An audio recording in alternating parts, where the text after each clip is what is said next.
Hello friends, welcome to Asian नमा station. आज मैं एक फिलिपिनो मूवी एक्सप्लेन करूंगी जिसका नाम है she is dating the gangster. तो बिना कोई देरी किए स्टार्ट करते हैं। मूवी के स्टार्टिंग में हम केंजी डेलॉस को देखते हैं जो अपने फ्रेंड के वेडिंग पर स्पीच दे रहे होते हैं। वहीं दूसरी ओर उन्हीं का बेटा केनेथ एक लड़की के साथ मेकआउट करने में बिजी होता है। तभी उस लड़की के ग्रैंडफादर आते हैं। केनेथ वहां से भागने लगता है। ग्रैंडपा उसका पीछा करते हैं जिससे रिसेप्शन हॉल में सीन क्रिएट हो जाता है। बट केनेथ को तो इन सब से कुछ फर्क ही नहीं पड़ता। वो बाहर चला जाता है। डैड उससे बहुत गुस्सा होते हैं। वो बोलते हैं तुम ऐसा क्यों करते हो, प्रॉब्लम क्या है, चाहते क्या हो तुम। केनेथ बोलता है आप मेरी लाइफ से चले क्यों नहीं जाते। 8 साल पहले केनेथ की मॉम की डेथ हो गई थी। तब से केनेथ उसके डैड के साथ ही रहता है। डैड बोलते हैं तुम्हारी मॉम के जाने के बाद से तुम बहुत बिगड़ गए हो। मैं ऐसा क्या करूं जिससे तुम सुधर जाओ। वो बोलता है मैं आपके साथ रहना ही नहीं चाहता। मैं भी मॉम के साथ मर जाता तो अच्छा होता। अपने बेटे से ऐसी बातें सुनकर केंजी हर्ट होते हैं। वो पूछते हैं मुझसे ऐसी क्या गलती हो गई। वो पूछता है अथीना कौन है। वो बोलते हैं कौन अथीना, तुम्हारी मॉम। वो बोलता है नहीं, मैं दूसरी वाली अथीना के बारे में पूछ रहा हूँ। केनिथ को बचपन से ही लगता है कि उसके डैड उससे एंड उसकी मॉम से प्यार नहीं करते। डैड बोलते हैं तुम्हें कोई आइडिया ही नहीं है कि मैं तुमसे और तुम्हारी मॉम से कितना प्यार करता हूँ। वो बोलता है हाँ नहीं है आइडिया, क्योंकि हमें आपका प्यार कभी दिखा ही नहीं और आपने कभी दिखाया भी नहीं। आई विश कि मॉम की जगह पर आप मर जाते। इतना बोलते ही वो वहाँ से चला जाता है। नेक्स्ट डे केनिथ को पता चलता है कि उसके डैड जिस फ्लाइट में थे वो क्रैश हो गया है। कुछ लोगों की डेथ हो गई है एंड कुछ लोग बच गए हैं। सो वो सर्वाइवर्स का लिस्ट चेक करने एयरपोर्ट जाता है। वहाँ केली नाम की एक लड़की आती है, उसे भी लिस्ट चेक करना था। केनिथ उसे लाइन में खड़े रहने बोलता है। भीड़ बहुत होती है, वो आगे नहीं जा पा रही थी। सो वो सीन क्रिएट करती है ताकि उसे जल्दी से लिस्ट देखने मिल जाए। वो जोर जोर से रोने लगती है एंड बोलती है मेरे डैड को कुछ नहीं हो सकता, वो ठीक होंगे। मीडिया वाले जल्दी से उसे कवर करने लगते हैं। वो लोग पूछते हैं कि आपके डैड इसी फ्लाइट में थे। वो बोलती है हाँ। वो लोग डैड का नाम पूछते हैं। वो बोलती है केंजी डेलॉस। ये सुनकर केनिथ बोलता है क्या बोला तुमने। वो बोलता है केंजी डेलॉस मेरे डैड है और मैं मेरे डैड का इकलौता बेटा हूँ। मीडिया वाले उस पर फोकस करते हैं। केली बोलती है नहीं, मैं उनकी बेटी हूँ। केनिथ बोलता है नहीं, मैं उनका बेटा हूँ। वो बोलती है मैं भी उन्हीं की बेटी हूँ। तभी एक एयरलाइन ऑफिसर आकर पूछते हैं क्या चल रहा है यहाँ। एक रिपोर्टर बोलता है ये दोनों भाई बहन हैं एंड इन्हें ये बात आज ही पता चला। तुम दोनों में से लीगल चाइल्ड कौन है। केनिथ बोलता है मैं हूँ। देन वो उन्हें डॉक्यूमेंट्स भी दिखाता है। केली के पास एक पुराना फोटो होता है जिसमें केनिथ के डैड एक दूसरे वुमेन के साथ थे। केनिथ बोलता है हाँ ये मेरे डैड है। वो पूछते हैं क्या ये तुम्हारी मॉम है। वो बोलता है नहीं। एयरलाइन ऑफिसर बोलते हैं तुम बिल्कुल तुम्हारे डैड जैसे दिखते हो और तुम बिल्कुल तुम्हारी मॉम जैसी दिखती हो, मतलब तुम दोनों भाई बहन ही हो। देन वो केनिथ को बोलता है अपने कॉन्टेक्ट डिटेल्स दो, हमें कुछ भी पता चलेगा तो हम तुम्हें इन्फॉर्म कर देंगे। केली बोलती है और मैं। ऑफिसर बोलते हैं हम एक फैमिली से एक ही जन को कांटेक्ट कर सकते हैं। ऑफिसर के जाने के बाद वो केली से पूछता है फोटो में मेरे डैड के साथ वो कौन है। वो बोलती है तुम्हें जानना है ना, तो पहले प्रॉमिस करो कि तुम्हें एयरलाइंस वाले जो भी इन्फॉर्मेशन देंगे तो मुझे बताओगे। वो बताने से मना कर देता है। वो बोलती है ठीक है मत बताओ, मैं भी नहीं बताऊंगी। तो वो उसे इन्फॉर्म करने के लिए मान जाता है। देन वो उसे बताती है कि वो उसकी स्टेप सिस्टर नहीं है। फोटो में जो है वो उसकी आंटी अथीना डिजॉन है। ये वही अथीना है जिसके बारे में केनिथ ने अपने डैड से पूछा था। एंड केनिथ की मॉम का नाम भी अथीना है, पूरा नाम अथीना एबिगल। देन वो उसे पूरी स्टोरी बताने लगती है। अथीना डिजॉन का कॉलेज में फर्स्ट डे होता है। उसकी फ्रेंड सारा उसे आवाज देती है। वो एक्साइटेड होकर उसके पास जाने लगती है। तभी स्कूल का गैंगस्टर गैंग स्केटिंग करते हुए आते हैं एंड जानबूझकर हमारी अथीना को धक्का मारते हैं। वो गुस्से में उनके पीछे जाने लगती है एंड सारा उसे रोक लेती है। तभी गैंगस्टर ग्रुप का लीडर केंजी मतलब केनिथ के डैड की एंट्री होती है। वो हैंडसम होता है सो अथीना की उससे नजर ही नहीं हटती। वो साइड हटने बोलता है बट लेट हो जाता है। वो गिर जाती है। वो जाने लगता है। वो उसे बुक फेंक कर मारती है। वो पीछे देखता है। वो बोलती है गैंगस्टर।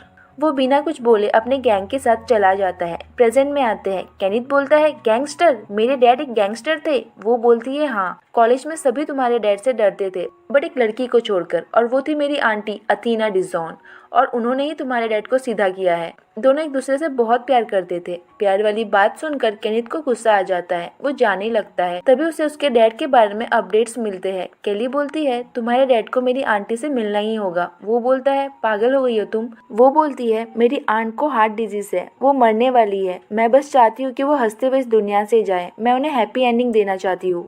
वो बोलता है सीरियसली तुम पागल हो क्या। तुम चाहती हो मैं मेरे डैड को दूसरी वुमन से मिलाने में मैं तुम्हारी हेल्प करूँ। वो बोलती है वो दूसरी वुमन नहीं है, वो तुम्हारे डैड का प्यार है। वो बोलता है वो प्यार नहीं है। देन वो गुस्से में वहाँ से चला जाता है। केनेथ को इन्फॉर्मेशन मिला होता है कि उसके डैड लेगप्सी के किसी हॉस्पिटल में है, बट लेगप्सी जाने के सभी फ्लाइट्स ऑलरेडी बुक्ड होते हैं, सो उसे बस से जाना पड़ता है। केली भी उसे ज्वाइन करती है। केली को बहुत गर्मी हो रही होती है, उसे विंडो सीट पर बैठना था, बट केनेथ उसे सीट देने से मना कर देता है। वो बोलती है नहीं दोगे, ठीक है। देन वो उस पर बैठ जाती है। बेचारे को वहाँ से हटना पड़ता है। देन वो उसे आगे की स्टोरी बताने लगती है। वो बोलती है तुम्हारे मॉम की वजह से ही मेरी आंट और तुम्हारे डैड मिले थे। केनेथ को इस बारे में कोई आइडिया नहीं होता। वो पूरी बात बताने लगती है। Kenji, Delos and Athena Abigail date कर रहे थे, बट किसी रीजन की वजह से अथीना एबिगल ने केंजी से ब्रेकअप कर लिया था। केंजी उसे बहुत लव करता था, इसलिए वो किसी भी हालत में उसे खोना नहीं चाहता था। वो उसे वापस पाना चाहता था। वो गलती से अथीना डिजॉन के पेजर पर मैसेज सेंड करता है कि वो ब्रेकअप करना नहीं चाहता। वो उसे बहुत मिस करता है। अथीना बोलती है यार ये कौन है, बार बार मुझे मैसेज सेंड कर रहा है। जब से मेरा पेजर रिपेयर होकर आया है तब से ही ऐसे मैसेज आने लगे हैं। सारा बोलती है हो सकता है तेरा नंबर किसी के पास गलती से चला गया हो। अथीना बोलती है नहीं, ये मुझे ही मैसेज सेंड कर रहा है, देख इसे मेरा नाम भी पता है। वो बार बार सेंटी मैसेजेस सेंड किए जा रहा था। वो उसे मिलने बुलाता है। सो अथीना डिसाइड करती है कि वो उससे मिलेगी। वो स्पॉट पर पहुंच जाती है। सारा एंड उसका बॉयफ्रेंड भी उसके साथ आते हैं। वो लोग पूल खेलने लगते हैं। तभी केंजी आता है। वो सबको टेबल से जाने बोलता है एंड अथीना का बैग फेंक देता है। अथीना को गुस्सा आता है। वो बोलती है तुम्हारा नाम लिखा है क्या यहाँ, दिख तो नहीं रहा। उसका फ्रेंड बोलता है जिंदा रहना है ना तुम्हें, चलो यहाँ से। दोनों से दूसरे टेबल पर लेकर जाते हैं। वो बोलती है देख वो खेल भी नहीं रहा, फिर भी हमें वहाँ से जाने बोला।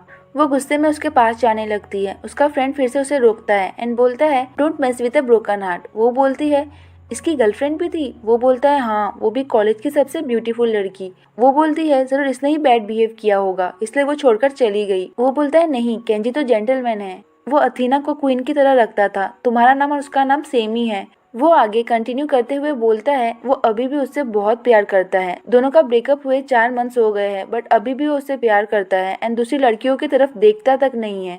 तुम्हें पता है इसके हेयर इतने बड़े क्यों है? क्योंकि उसने कहा है कि जब तक अथीना उसके लाइफ में वापस नहीं आती वो हेयर कट नहीं करेगा। एंड शायद वो यहाँ पर अथीना का ही वेट कर रहा है। अब सारा एंड अथीना को डाउट होता है कि जिसने पेजर पर मैसेज करके मिलने बुलाया था कहीं वो केंजी तो नहीं है। तभी एक दूसरा गैंगस्टर ग्रुप आकर केंजी को बुली करने लगते हैं, बट केंजी फाइट बैक नहीं करता। वो लोग उसे टीज करते हैं कि तेरी बीन नहीं आएगी एंड इससे अथीना समझ जाती है कि वो सब मैसेज केंजी ने ही सेंड किए थे, क्योंकि वो मैसेजेस में अथीना को कभी कभी बी भी बोलता था।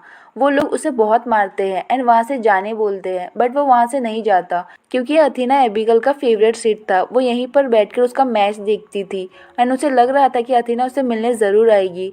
हमारी अथीना को ये सब देखकर बहुत बुरा लगता है, उसे उस पर दया आती है। नेक्स्ट डे वो कॉलेज आता है। अथीना उसे देखने लगती है एंड सोचती है नहीं, मुझे उसे बता देना चाहिए कि वो जिसे मैसेज कर रहा है वो मैं हूँ। वो ट्राई भी करती है, बट जब वो उसकी तरफ देखता है वो डर जाती है। केंजी को थोड़ा बहुत डाउट हो जाता है। वो कंफर्म करने के लिए पेजर पर कॉल करके देखता है। हमारी अथीना पकड़ी जाती है। वो भागने की कोशिश करती है, बट केंजी उसे रोक लेता है। देन सडनली वो उसे किस करता है। प्रेजेंट में केली एक्साइटेड होकर बोलती है ये मेरी आंट का फर्स्ट किस था। वो बोलता है बट तुम्हारी आंट के पास मेरी मॉम का पेजर कैसे पहुंचा? वो बोलती है वो मेरी आंट का ही पेजर था। ब्रेकअप के बाद तुम्हारी मॉम ने न्यू पेजर लिया था, सो हो सकता है जब तुम्हारे डैड ने तुम्हारी मॉम का नंबर मांगा किसी ने गलती से मेरी आंट का नंबर दे दिया। क्योंकि दोनों का ही नाम अथीना है। उसे बिलीव नहीं होता। वो बोलता है स्टूपिड। वो बोलती है क्या स्टूपिड, इसे डेस्टिनी बोलते हैं, उन दोनों का मिलना लिखा था, कितना रोमांटिक है ना। वो बोलता है तुम्हारी आंट की वजह से मेरी मॉम को कितना दुख सहना पड़ा होगा और तुम्हें ये रोमांटिक लग रहा है। वो बोलती है मेरी आंट ने ज्यादा सफर किया। वो बोलता है डैड ने तुम्हारी आंट को किस किया तो उन्होंने सफर कैसे किया? वो बोलती है उन्होंने किस क्यों किया तुम्हें पता भी है क्या? देन स्टोरी फिर से पास्ट में जाती है। अथीना को समझ नहीं आता कि उसने अचानक से उसे किस क्यों किया।